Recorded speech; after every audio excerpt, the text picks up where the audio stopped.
Alright, hi, I'm User Friendly, and this is A4SP.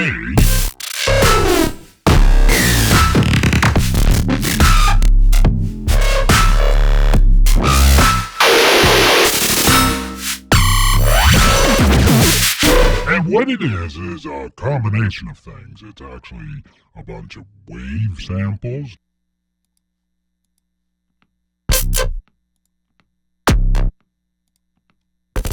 There's an Ableton pack in there.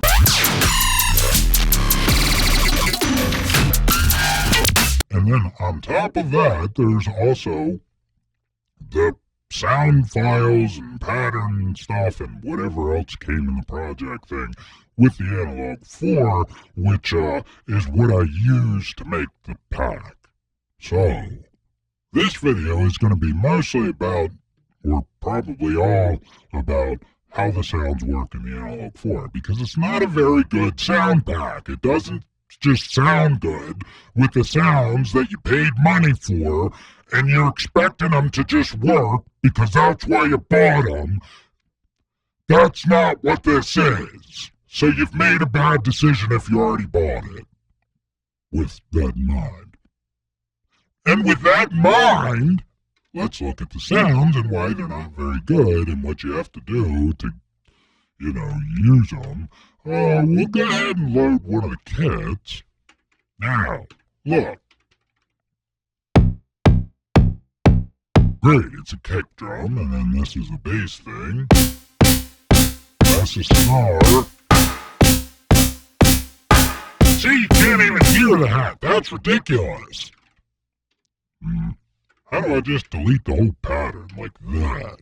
So, let's actually start with the hi-hat. That's all it is. That's why you can't hear it. And the reason you can't hear it is because you gotta mess with the note length. And that didn't work, because I'm on the arpeggiator. It's a big problem. Now it's doing something. So then, you could go in and do, trig locks on the LFO, and something will happen. On top of that, there's a bunch of sounds that come with it. I think it's 100.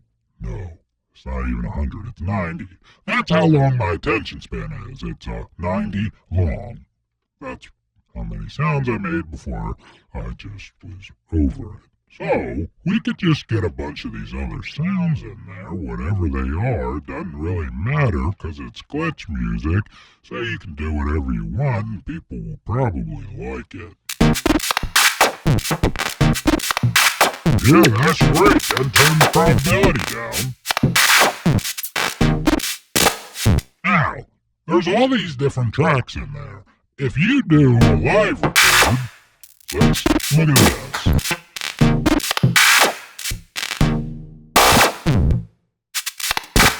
Now, it didn't even look like there was anything set in that envelope.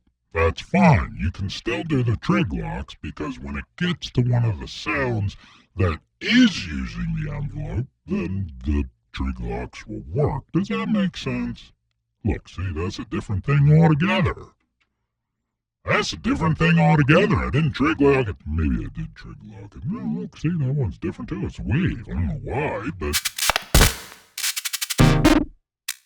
yeah, that's great. Same thing with the kick drums. Actually, while we're looking at the kick drums, you'll notice that a bunch of them are called kick LFO. That's not what they're called. They're called LFO kick. It's because the LFO is the amp envelope rather than the amp envelope. So, if you increase the note length, you get Ratchet. Let's do another one. Yeah, that's great. So then we can do that.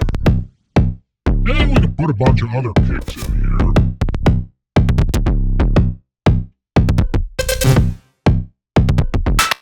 No snares. Only kicks. Now, select. Can I do this? Yeah, I can. Now, copy those 6 strings and paste them there. Yeah, alright, great. And then we do the same thing with the snare if you wanted to. But I don't want to. I'm just going to use one snare right there.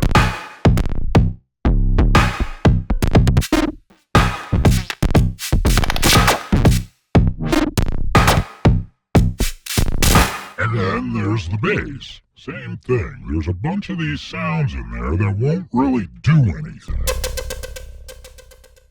See, like, that's not going to be... You gotta use it in context. But we'll still just sort of go through here and do something, see what happens. Raise the note.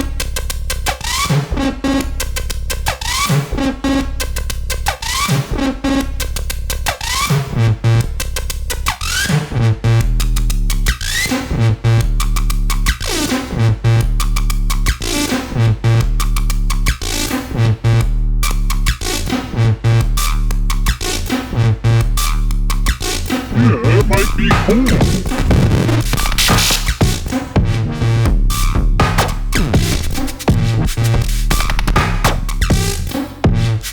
Not really.